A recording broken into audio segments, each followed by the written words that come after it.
And welcome to Scales for the Viola, 2 octaves. Today, we're doing the C major scale. Before you play, make sure you've tuned your instrument really well. Just jump into your browser and type in tuner.ninja, and you've got yourself a free resource that fills the page. Or just download something on the App Store. They're free, and it'll help make sure that your practicing is efficient and effective. So if you're a viola teacher out there, please feel free to contact me and give me suggestions, because I want to continue to get better and better for my students. All right, so now that your instrument is in tune, go ahead and remind yourself that when you have great posture, you have a better chance of making good use of your practice time.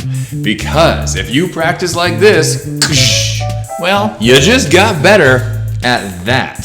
So make sure that we're sitting comfortably, that the instrument is resting on our shoulder, and that we are open and ready to play. Another great opportunity also to just make sure that as we're learning these scales, we may as well have a great bow hold.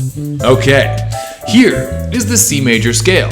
Take a look on your screen. You'll see it. C, D, E, F, G, A, B, C.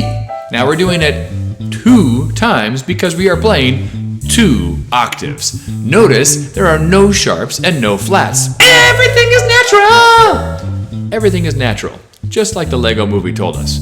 So while you're playing the scale, predict. Think about the next note. Don't just put your finger down on the fingerboard, attach a name to it. That way you don't make a mistake unnecessarily.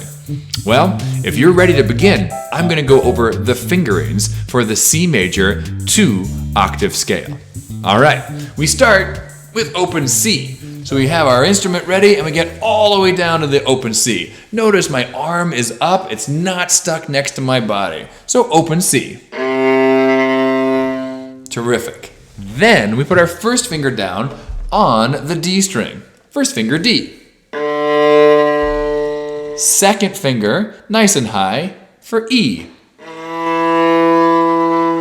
Then we put our third finger down right next door. Hi, best friend! And that note is F. Now, you could talk to a lot of violinists and violists, and they would say, I recommend using 4th finger because it helps build a hand frame. And I agree. It is important to use our 4th finger to make sure that we have a nice hand frame, that our wrist is open, and that we get comfortable with where our thumb should be placed. Now, some of you might not be built like this yet. So if your pinky is having a hard time reaching, there's a couple of reasons why. Maybe the instrument's a little bit too big for you. Maybe you're not getting your arm underneath, or maybe you're just not built like a monster and you're having a hard time reaching with your pinky. So let's keep going. 4th finger G, sure, it's recommended. But we can go ahead and start with open G and keep going. So we have open G. Then we have first finger A. Second finger B, a whole step away. And third finger C. Now once again, here's that 4th finger for D.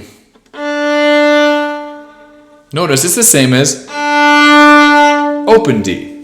First finger E, then F. Natural! Just like Legos, remember F, not F sharp. Third finger G, 4th finger A, first finger B, and second finger C natural. That's where you find the notes for the C major scale on the viola. Now that we know where it is, let's go ahead and turn our metronomes on, because it's always good to have a metronome on when you're trying to organize your practice. I've got mine set to 60 beats per minute. Let's do C major 2 octaves, and let's go ahead and do half notes. That way we can think while we play. 1, 2, ready, and...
C major scale half notes.